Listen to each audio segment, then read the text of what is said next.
મૈત્રી ભાવ વિકસાવવા માટેની યોગ્યતાનો વિકાસ. તીર્થંકરોની આજ્ઞાનું બહુમાન કેળવ્યા વિના તથા તેના ઉપર કૃતજ્ઞતા ભાવ દર્શાવ્યા સિવાય ગમે તેટલી સાધના થાય તો પણ તે યોગ્યતાનો વિકાસ કરી શકે નહીં. વિકાસ કરવા માટે જેનાથી ઉપકાર થઈ રહ્યો છે, સઘળાએ ઉપકારનું જેઓ મૂળ છે તેઓ પ્રત્યે નમ્રતા, કૃતજ્ઞતા, ભક્તિભાવ, આદર, બહુમાન આદિ સર્વે આવશ્યક છે. શ્રી તીર્થંકર નામ કર્મ જગદુપકારક અને જગદુદ્ધારક છે. તેથી તેને ધારણ કરનાર તીર્થંકર ભગવંતોને સર્વ જીવોના હિતકારી, સુખકારી તરીકે અંગીકાર કરીને તેમની જ એક સેવામાં જીવનની સફળતા સ્વીકારવી. કાર્યની સફળતા કે નિષ્ફળતામાં સમપણું દેખાય ને ત્યારે જ સમજવું કે ખરેખરી પરોપકાર વૃત્તિ હવે આપણામાં આવી ગઈ છે. બીજા જીવો પ્રત્યે કૃપા, કરુણાયુક્ત અને પરોપકાર ભાવવાળું ચિત્ત એ જ પ્રણિધાન. એના વિના બધી જ ક્રિયા એ દ્રવ્ય ક્રિયા અને તુચ્છ છે. પ્રણિધાન વગેરે ક્રિયા શુદ્ધિનું કારણ છે.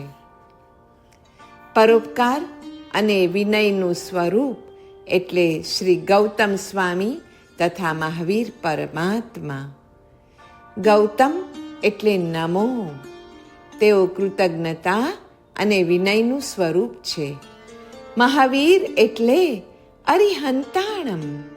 તેઓ પરોપકાર અને વિવેકનું સ્વરૂપ છે. સર્વ પરમેષ્ઠી ભગવંતો જ્ઞાનપૂર્વક ઉપકારી છે અને જીવ સૃષ્ટિ અજ્ઞાનથી પણ ઉપકારી થઈ રહી છે. જાણતા કે અજાણતા જેનાથી ઉપકાર થાય તેને નમવું જ જોઈએ, તેનો આભાર માનવો જ જોઈએ તથા તેના પ્રત્યે કૃતજ્ઞ થવું જોઈએ. કર્મ મુક્તિ માટે પંચ પરમેષ્ઠીઓને નમન જરૂરી છે. જીવોને નમવાથી દ્રવ્ય દુઃખો છૂટે અને પરમેષ્ઠીઓને નમવાથી ભવ દુઃખ જાય છે.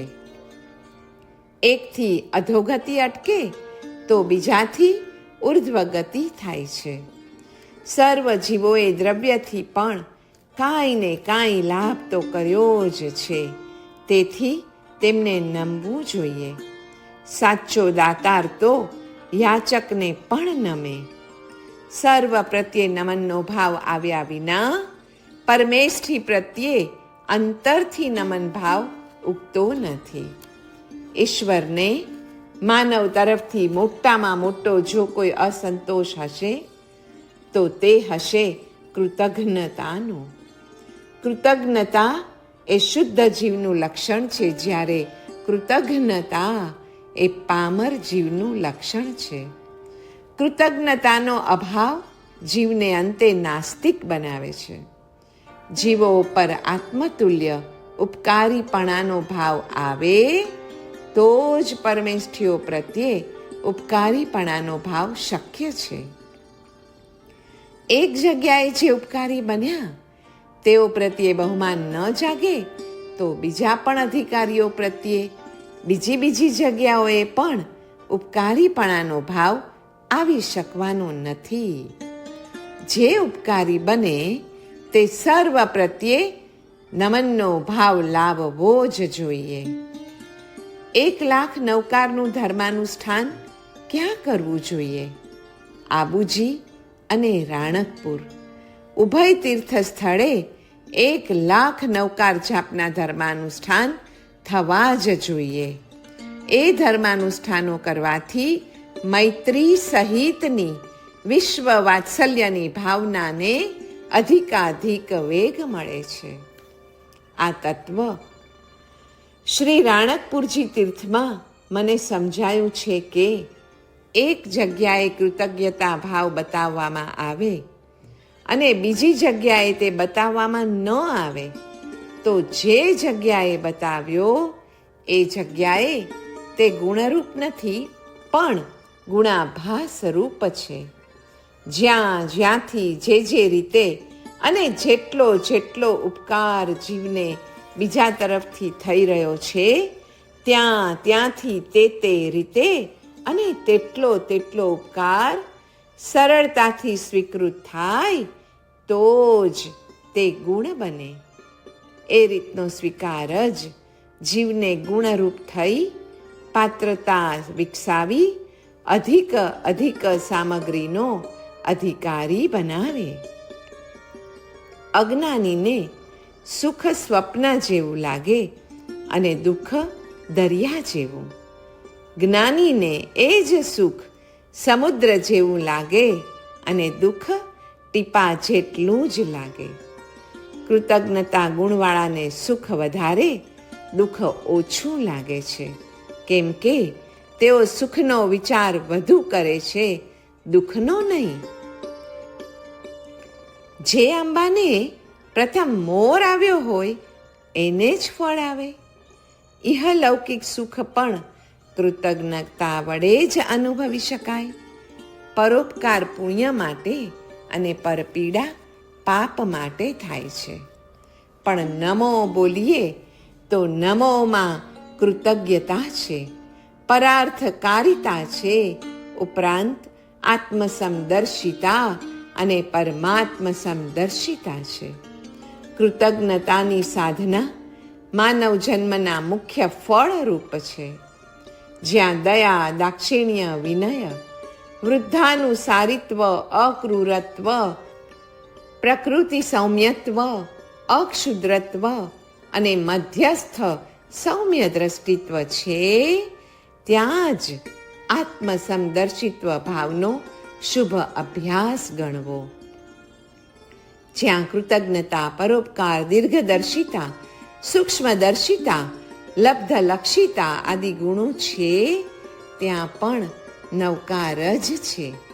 કેમ કે નવકાર એ કૃતજ્ઞતા આદિ ગુણોનું જ પાલન છે.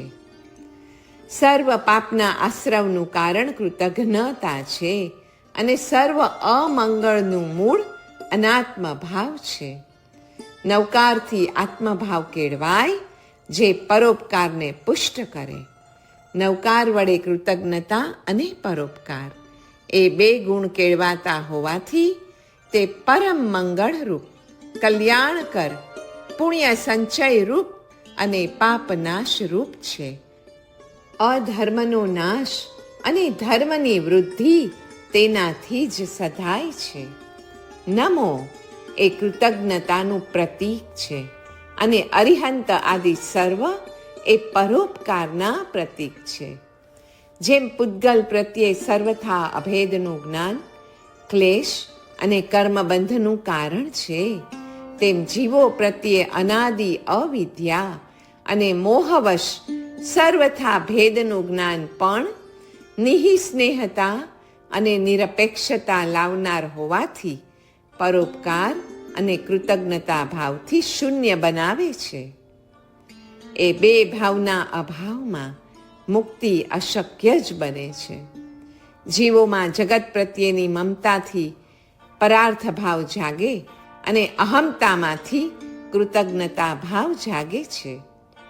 જેમ ભેદ વિજ્ઞાનથી જીવોમાં અહમતા અને મમતાનો વિલય થાય છે, તેમ અભેદ જ્ઞાનથી જીવોમાં કૃતજ્ઞતા અને સ્વાર્થપરાયણતા રૂપી પાપોનો વિલોપ થાય છે અને તેથી ભેદની સાથે અભેદ જ્ઞાન હોવું પણ અતીવ આવશ્યક જ છે. આપણી પાસે જે બુદ્ધિ છે ને, એના બે ગુણ છે, વિશેષજ્ઞતા અને લબ્ધલક્ષ્યતા. એ બે વડે જ કૃતજ્ઞતા અને પરોપકારનું મહાત્મ્ય સમજાય છે. કૃતજ્ઞતા અને પરોપકાર વિશેષ નિપુણમતિ વડે લભ્ય છે. વિશેષ નિપુણમતિ સૂક્ષ્મ બુદ્ધિ મળે ત્યારે જ થાય.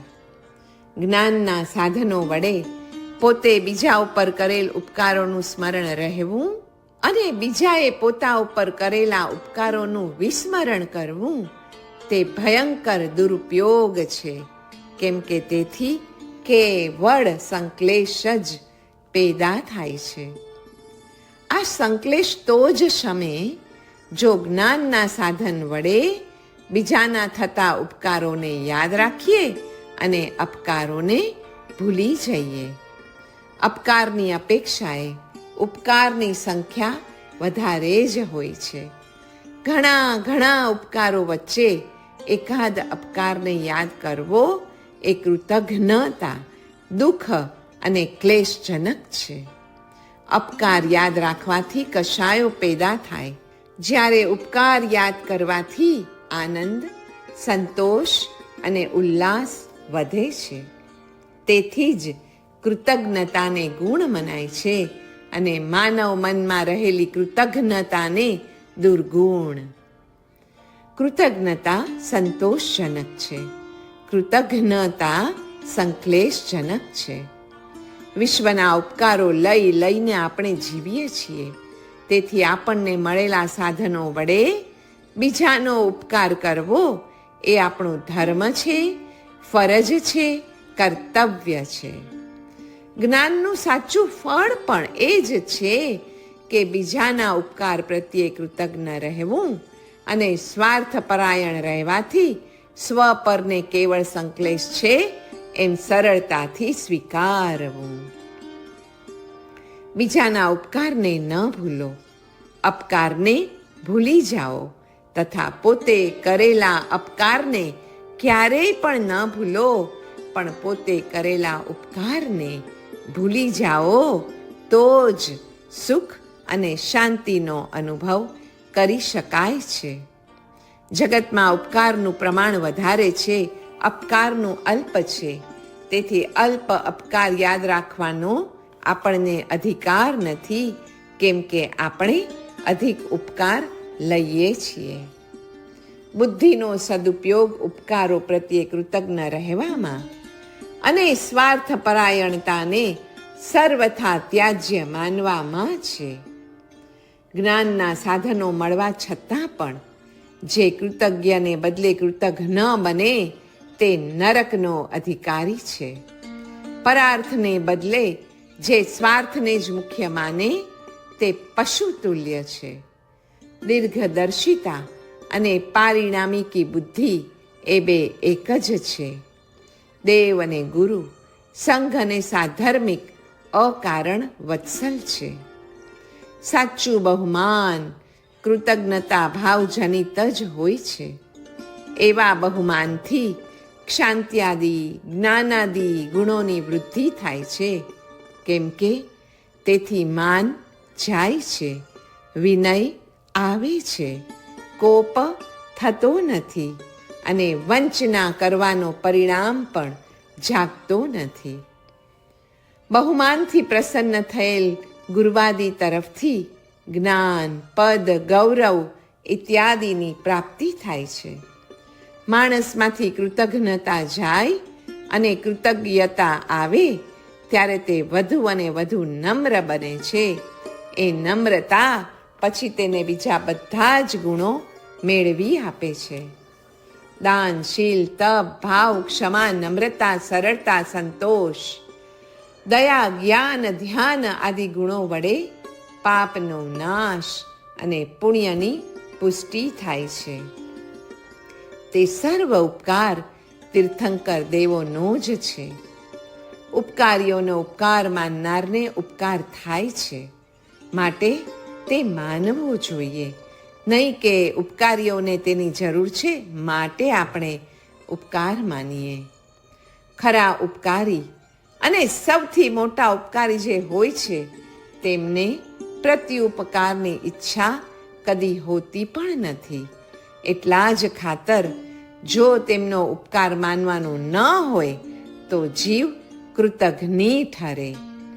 કૃતજ્ઞની કદી શુદ્ધિ થતી નથી, તેમને પ્રાયશ્ચિત પણ હોતું નથી. પ્રાયશ્ચિત પાપના પશ્ચાતાપવાળાને હોય છે. પણ કૃતજ્ઞતા એ જ મોટું પાપ છે. તેથી તેનાથી પાછા ન ફરનારને શુદ્ધિ કેવી રીતે થાય? કૃતજ્ઞતા એ કૃતજ્ઞતા રૂપી પાપથી પાછા ફરવાની ક્રિયા છે. કૃતજ્ઞતા રૂપી મહાદોષનું તથા મહાપાપનું પ્રાયશ્ચિત છે. દોષી દોષ કબૂલીને તેથી પાછો ફરવાની ક્રિયા કરે નહીં તો તેનો દોષ ધીમે ધીમે વધતો જ રહે છે.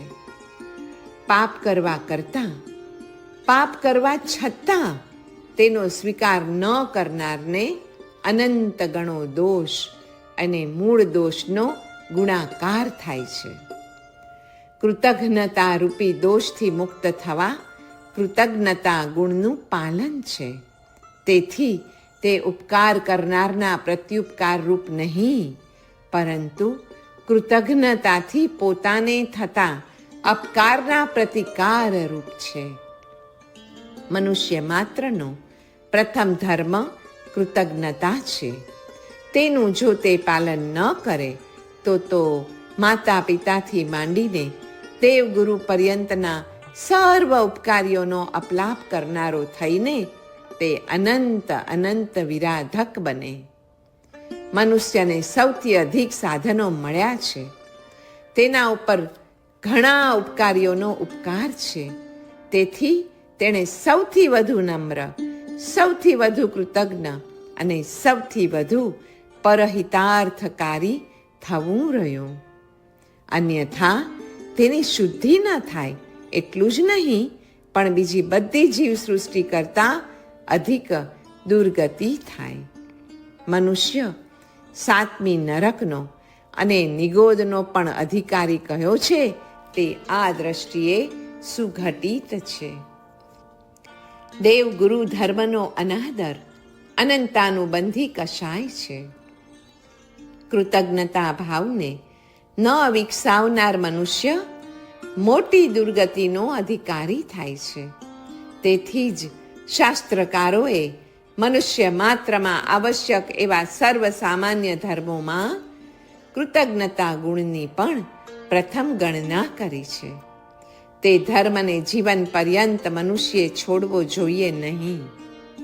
જેનાથી જીવને ઐશ્વર્ય મળ્યું તેને જો ભૂલી જવામાં આવે તો જીવની યોગ્યતા ક્યાંથી વિકાસ પામે?